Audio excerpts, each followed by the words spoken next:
नमस्कार दोस्तों, स्वागत है आपका हमारे चैनल पर।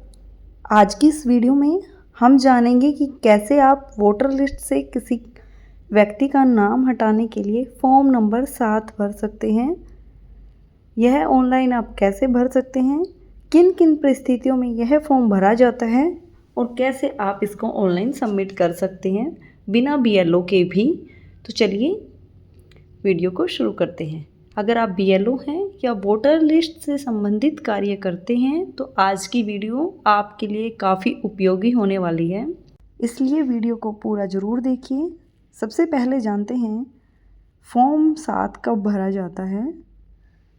तो इसकी अगर हम बात करें, किसी अगर मतदाता की मृत्यु हो जाती है या फिर कोई व्यक्ति स्थायी तौर पर एक जगह से दूसरी जगह पर शिफ्ट हो जाता है या किसी व्यक्ति का वोटर लिस्ट में 2 जगह पर नाम दर्ज है तो आप इसका नाम हटवा सकते हैं।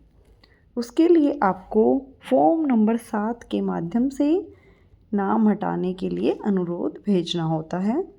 अब बात करते हैं फॉर्म 7 आप ऑनलाइन कैसे भेज सकते हैं। सबसे पहले आपको इलेक्शन कमीशन ऑफ इंडिया के वोटर्स सर्विस पोर्टल पर जाना होगा। उसके लिए आपको गूगल पर जाकर वोटर्स ECI सर्च करेंगे। आप जैसे ही ये सर्च करेंगे, जैसा आप फ़ोन की स्क्रीन पर देख सकते हैं, आपको वोटर्स ECI लिखकर सर्च करना है। आपको पहली website he election commission of India की प्रोफेशनल वेबसाइट मिल जाएगी। आप इस वेबसाइट पर लॉगिन करेंगे। आप देख सकते हैं पहली website he election commission of India की, इस पर आप लॉगिन करेंगे। तो चलिए लॉगिन करके देख लेते हैं। यहाँ पर हम देखते हैं ये इंटरफेस हमारे सामने आ गया है। इसको हम स्क्रॉल करेंगे। यहाँ पर हमें कई सारे काम करने के लिए मिल जाते हैं। फॉर्म नंबर 8 कैसे भरना है, 7 कैसे भरना है, फॉर्म M कैसे भरना है, फॉर्म 12C कैसे भरना है और न्यू वोटर के लिए फॉर्म 6 कैसे भरना है और करेक्शन के लिए फॉर्म 8 कैसे भरने, सारी डिटेल यहाँ पर है। तो इस वेबसाइट पर कोई भी कार्य करने से पहले आपके पास इस वेबसाइट में लॉगिन करने के लिए यूज़र ID और पासवर्ड होना ज़रूरी है। अगर आप पहले से लॉगिन किए हुए हैं इस वेबसाइट पर, पहले आपने कोई काम किया है, तो आप डायरेक्ट लॉगिन पर क्लिक करेंगे और यदि आप पहली बार इस वेबसाइट पर आए हैं तो साइन अप पर आप क्लिक करके अपनी डिटेल फिल करेंगे। अपनी डिटेल यानी कि अपना मोबाइल नंबर, नाम और बाकी जो जानकारी हमसे पूछी जा रही है वो सबमिट करेंगे। और उसके बाद जो नीचे बॉक्स में कैप्चा दिया गया है उसको एज इट इज़ नीचे जो बॉक्स है उसमें फीड करेंगे।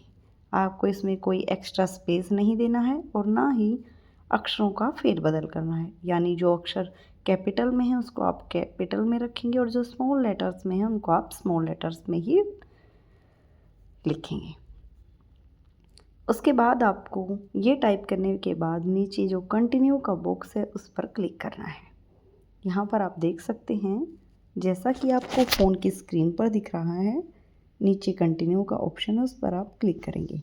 यहाँ पर आप देख सकते हैं रिजेक्ट यूज़र ऑलरेडी एग्जिस्ट, यानी कि जो मैंने मोबाइल नंबर दर्ज किया है वो पहले से इस वेबसाइट पर मौजूद है। उस मोबाइल नंबर से पहले से हमने इस वेबसाइट पर लॉगिन किया हुआ है। तो ऐसी स्थिति में आपको बैक जाना है और लॉगिन वाले ऑप्शन पर जाना है। अब आपको साइन अप वाले ऑप्शन पर नहीं जाना है, लॉगिन वाले ऑप्शन पर जाना है। लॉगिन में आपको आपका मोबाइल नंबर फीड करना है और साथ में जो कैप्चा आपको दिया गया है वो कैप्चा आपको यहाँ पर एज इट इज़ फीड करना है। यहाँ पर आप देख सकते हैं हमने मोबाइल नंबर भी और कैप्चा भी फीड जैसे ही किया, हमारे रजिस्टर्ड मोबाइल नंबर पर एक OTP जाएगा जो विदिन 3 मिनट्स हमने यहाँ पर एंटर करना होता है। तो चलिए हमारे पास OTP आ चुका है, हम OTP को ध्यान से भरते हैं। तो यहाँ पर जो OTP हमारे पास आया है उसको हमें ध्यान से भरना है। तो चलिए इसको यहाँ पर फीड कर लेते हैं, क्योंकि इसके लिए 3 मिनट्स का टाइम दिया गया है। ज़्यादा देर तक ये OTP वैलिड नहीं रहेगा। तो ये हमने OTP यहाँ पर फीड किया। OTP फीड करने के बाद यहाँ पर आप देख सकते हैं हमारी डिटेल आ चुकी है कि हमने ये किस नेम से यहाँ पर पहले एंट्री की हुई है। आपका नाम यहाँ पर आ जाएगा। यहाँ अब आप सारे कॉलम देख सकते हैं। हमें जाना है फॉर्म नंबर 7 के लिए, क्योंकि हमें अपनी वोट है जो मतदाता पहचान पत्र से अपना नाम हटवाना है। तो चलिए यहाँ पर user does not have epic number in his her profile, तो इसके लिए हम यहाँ पर दोबारा से क्लिक करेंगे। दोबारा से हम यहाँ पर फिल फॉर्म 7 ओवरसीज पर हम क्लिक करेंगे और ये जो डिलीटेशन ऑफ इनरोलमेंट है इसको कट कर देंगे। पहले इसको यहाँ से कट कर देंगे। आप देख सकते हैं फ़ोन की स्क्रीन पर ये आपको बड़े ध्यान से करते हुए चलना है, क्योंकि कई बार वेबसाइट में प्रॉब्लम के कारण आपको ये ऐसा दिखाई दे सकता है। तो इसको आप एक बार बैक करेंगे या फिर ऊपर से जो क्रॉस का निशान है वहाँ से इसको कट कर देंगे। अब यहाँ से हमारे से पूछा जा रहा है आप ये फॉर्म किसके लिए भर रहे हैं, सेल्फ या अनदर वन, या फिर किसी और का आपको ऑब्जेक्शन है। उसके बाद आपको आपका राज्य सिलेक्ट करना है। Select first name, select part number और सिलेक्ट सीरियल नंबर आपको सिलेक्ट करना है। उसके बाद सबमिट करना है। ये सारी डिटेल हमारी पहले से ही फीड है, इसलिए यहाँ पर ऐसा शो हो रहा है। अगर आप पहली बार एंट्री करेंगे तो आपको ये शो नहीं होगा, और अगर आप पहले से एंट्री कर चुके हैं तो आपको ये फीड करने की ज़रूरत ही नहीं पड़ेगी। तो आप यहाँ पर सबमिट पर क्लिक करेंगे। सबमिट पर क्लिक करने के बाद ये कुछ ऑप्शन आपके सामने आ जाएंगे। यहाँ पर आप देख सकते हैं जैसा कि आपकी फ़ोन की स्क्रीन पर है, फॉर्म नंबर 7 आपके सामने ओपन हो गया है। यहाँ पर कुछ गाइडलाइंस भी दी गई हैं जो आप चेक कर सकते हैं। जो ये ब्लू लाइन है यहाँ पर आप क्लिक करके चेक कर सकते हैं क्या क्या गाइडलाइन दी गई है। तो इसमें आप इसको पूरा रीड कर सकते हैं, सारी गाइडलाइन के अनुसार इसको भरें। अब आते हैं हम मेन फॉर्म पर। यहाँ पर अपना स्टेट सिलेक्ट करना है सबसे पहले।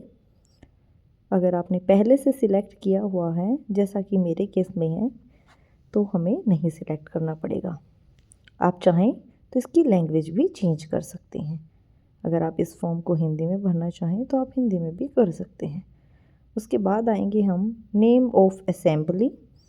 हम जो हमारी असेंबली है उसका नाम चुनेंगे। उसके बाद जो जो डिटेल आपसे मांगी जा रही है वो सारी आप फीड करते जाएंगे और नेक्स्ट पर क्लिक करेंगे। इसके बाद कॉलम बी में हमसे डिटेल मांगी जाएगी, नेम ऑफ द एप्लीकेंट। यहाँ पर आपको एप्लीकेंट का नाम दर्ज करना है, एपिक नंबर दर्ज करना है और मोबाइल नंबर ऑफ सेल्फ, खुद का मोबाइल नंबर है तो वो यहाँ पर कॉलम 1 में भरना है, और अगर किसी रिलेटिव का है तो नंबर 2 में भरना है। ऑप्शन ऑफ एप्लीकेशन ऑब्जेक्शन, यहाँ पर कुछ ऑप्शन दिए गए हैं। आप उनमें से जो भी आपकी वोटर लिस्ट यानी कि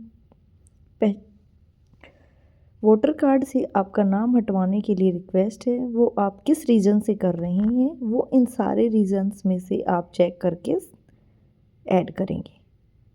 तो यहाँ पर सारे रीज़न्स को आप ध्यान से पढ़ें। जो भी आपका रीज़न है, अगर मतदाता की मृत्यु हो चुकी है या फिर मतदाता परमानेंट कहीं पर शिफ्ट हो चुका है, तो उस केस में भी आप फॉर्म नंबर 7 भर सकते हैं। और यदि जो मतदाता है उसकी डबल वोट बनी हुई है तो एक वोट कटवाने के लिए आप फॉर्म नंबर 7 भर सकते हैं। इसके लिए आपको कारण जो भी आपका रीज़न है वो सिलेक्ट करना है। उसके बाद आपसे पूछा जा रहा है उस व्यक्ति की डिटेल जो यह ऑब्जेक्शन फॉर्म भर रहा है। नाम, एपिक नंबर ऑप्शनल है, आप इसे चाहें तो भर सकते हैं। उसके बाद उसका जो परमानेंट एड्रेस है, पिन कोड है, वो सारी चीज़ें यहाँ पर, डिस्ट्रिक्ट और स्टेट, सारी चीज़ें यहाँ पर भरनी है और नेक्स्ट पर क्लिक करना है। ये क्लिक करने के बाद नीचे प्लेस का ऑप्शन है। प्लेस पर आप अपनी जगह का नाम मेंशन करेंगे और बाय डिफ़ॉल्ट आपको डेट सिलेक्ट मिलेगी जिस भी दिन आपको ये फॉर्म ओपन करेंगे। उसके बाद आपके सामने नेक्स्ट का जो बटन है वो ओपन हो जाएगा, उस पर आप क्लिक करेंगे। फिर आगे प्रोसीड करेंगे। जो पार्ट डी है वहाँ पर आपको कैप्चा भरना है। जो कैप्चा ऊपर बॉक्स में दिया गया है ग्रीन वर्ड्स में, उसको आप नीचे एज इट इज़ फीड करेंगे। ये फीड कर सकते हैं आप, आपको जो भी कैप्चा जहाँ भी मिले आपको वो एज इट इज़ ही फीड करना है। उसके बाद हम आगे चलेंगे। अगर आपको फॉर्म में कोई गलती लगती है तो आप कैंसिल करके दोबारा से फॉर्म भर सकते हैं। और प्रीव्यू और जो हमारे पास नीचे ऑप्शन है प्रीव्यू का, उससे आप चेक भी कर सकते हैं। इस तरह से आप फॉर्म नंबर 7 सबमिट कर सकते हैं बिना BLO के भी। उम्मीद करती हूँ आपको वीडियो समझ आ गया होगा। अगर वीडियो पसंद आए तो वीडियो को लाइक और शेयर ज़रूर कीजिए। धन्यवाद।